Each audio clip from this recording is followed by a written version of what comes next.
Congratulations sa lahat ng graduates! Ito na ang simula ng panibagong yugto ng inyong buhay. At dito sa Tagumpay sa Eskwelahan, gusto naming samahan kayo sa journey na yan. Ngayon, tapos na kayo sa isang chapter. Ang tanong, ano ang next? Sabi nga ni Miss Lan Fernandez, author ng What's in Your Hand, Determine Your Goal. Magandang pag-isipan, right? Ano nga ba ang short-term at long-term goals mo? Ano ang meron ka ngayon?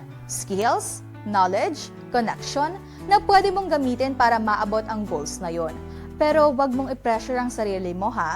Para mas ma-achieve ang goals mo, i-breakdown mo into smaller step. Mag-set ka ng time kahit paunti-unti lang, basta tuloy-tuloy.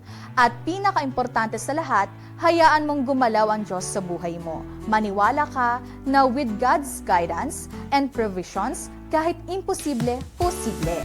Kaya sa lahat ng graduates, dalihin nyo hindi lang ang diploma, kundi ang pananampalataya at disiplina sa susunod nyong mga hakbang. Tandaan nyo, ang tunay na tagumpay hindi lang sa taas ng narating, kundi sa lalim ng tiwalang mayroon ka sa Diyos.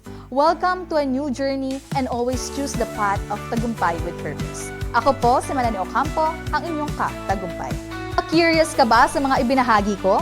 Don't miss the book What's in Your Hand by Miss Lan Fernandez. Isang practical at empowering na guide para ma-discover at magamit mo ang gifts mo sa life purpose mo.